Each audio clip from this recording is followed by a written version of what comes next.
The average person spends 7 hours a day looking at screens. 7 hours. That's more time than most people sleep. And in that time, we scroll through thousands of pieces of content, a meme, a video, a headline, a story, swipe next, swipe next. Our brains are processing more information than any generation in human history. So the question is all that information making us smarter, or is something else happening? Because here's what I've noticed. I used to be able to read a book for 2 hours without looking up. Now I check my phone every 15 minutes, and I'm supposed to be a functioning adult. I'm Marcus. And I'm Emma. And today we're asking the question nobody really wants to answer honestly. Is social media actually making us dumber? Okay, so before we get into opinions, let's look at what the science actually says, because there's a lot of noise around this topic. Right. So the research is genuinely mixed. Some studies show that internet use and social media can improve certain cognitive skills. Things like multitasking, processing visual information quickly, finding information fast. Okay, so it's not all bad. No, but here's where it gets complicated. The skills we're getting better at, quick scanning, fast switching between tasks, come at the expense of skills we're losing. Deep reading, sustained attention, critical thinking, long-term memory. So we're getting better at shallow thinking and worse at deep thinking. Essentially, yes. A researcher named Marianne Wolf described it as the brain developing a new normal, optimized for speed and novelty rather than depth and reflection. And the thing is, deep thinking is where all the important stuff happens. Understanding complex ideas, making good decisions, having actual insight. You can't do any of that in 15-second clips. There's also the issue of memory. When we know we can Google something, we're less likely to actually remember it. Why store information in your brain when it's always one search away? I notice this all the time. I can't remember phone numbers, directions, basic facts, things I would have known automatically 10 years ago. My brain has basically outsourced memory to my phone. This is called cognitive offloading. And while it's not inherently bad, writing things down is also cognitive offloading. The scale of it with smartphones is unprecedented. And the question is whether we're losing something important in that process. But I think the biggest issue isn't memory, it's attention, specifically our ability to focus on one thing for an extended period of time. Yes, this is the one I feel most personally. So here's what's happening neurologically. Every time you get a notification, every like, every comment, every message, your brain releases a small amount of dopamine, the same chemical involved in addiction. So we're literally being rewarded for checking our phones. Exactly. And the platforms are designed to maximize this. Infinite scroll, autoplay, notifications, all of it is engineered to keep you engaged as long as possible. It's not an accident. There are teams of engineers whose entire job is to make the app as hard to put down as possible. And the more we train our brains to expect that constant stimulation, the harder it becomes to sit with something quiet and difficult, like reading or thinking or just doing nothing. There's actually a term for this: continuous partial attention. We're always half attending to everything and never fully attending to anything. Which is exhausting, isn't it? I feel mentally tired at the end of the day, even when I haven't done anything particularly demanding, and I think it's because my brain has been in this constant switching mode all day. Exactly. Context switching is cognitively expensive. Every time you switch from one task to checking your phone and back, your brain takes time to refocus. Studies suggest it can take up to 23 minutes to fully regain focus after an interruption. 23 minutes!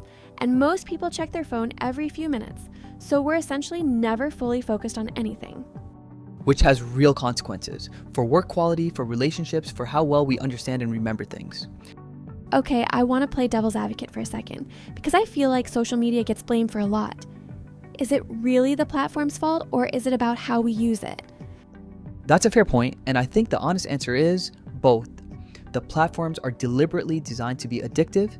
That's not a conspiracy theory, that's the stated goal of the business model, but we also have agency in how we use them. And social media isn't all negative. It connects people, it spreads information, it gives a voice to people who wouldn't otherwise be heard. I've genuinely learned things from social media, discovered books, ideas, perspectives I wouldn't have found otherwise. Absolutely. The issue isn't the tool, it's the dosage and the context. Using social media intentionally for 30 minutes is very different from mindlessly scrolling for 3 hours. And there's a class dimension here too. Not everyone has access to quiet environments, books, time for deep thinking. For a lot of people, their phone is their primary access to information and connection. Telling them to just put it down ignores that reality. That's an important point. The conversation about social media and intelligence often comes from a position of privilege. People who have the luxury of choosing how they spend their time. So maybe the question isn't, is social media making us dumber? But how do we use these tools in a way that actually serves us? Which is a much harder question to answer, because it requires being honest about our own habits. Okay, let's get personal.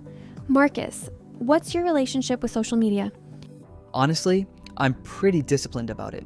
I have specific times when I check it, usually in the morning and evening. My phone is on silent most of the day, and I don't have most apps on my home screen. Of course you do. Of course Marcus has a system. It works. What about you? A work in progress. I definitely have a problem with mindless scrolling. I'll pick up my phone to check something specific, and 20 minutes later, I'm watching videos of dogs on skateboards, and I have no idea how I got there. The rabbit hole is real. It's very real, but I have gotten better.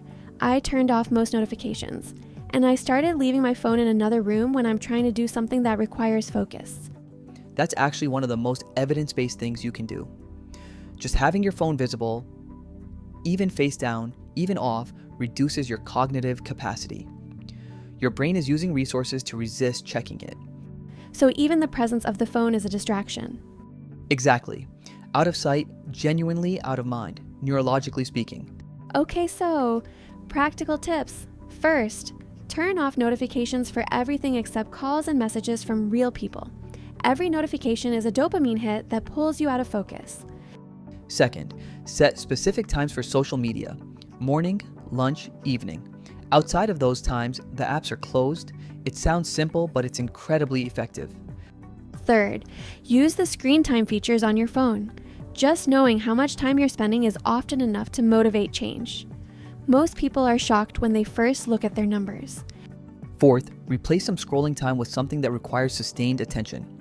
Reading, even just 10 pages a day, rebuilds your concentration capacity over time.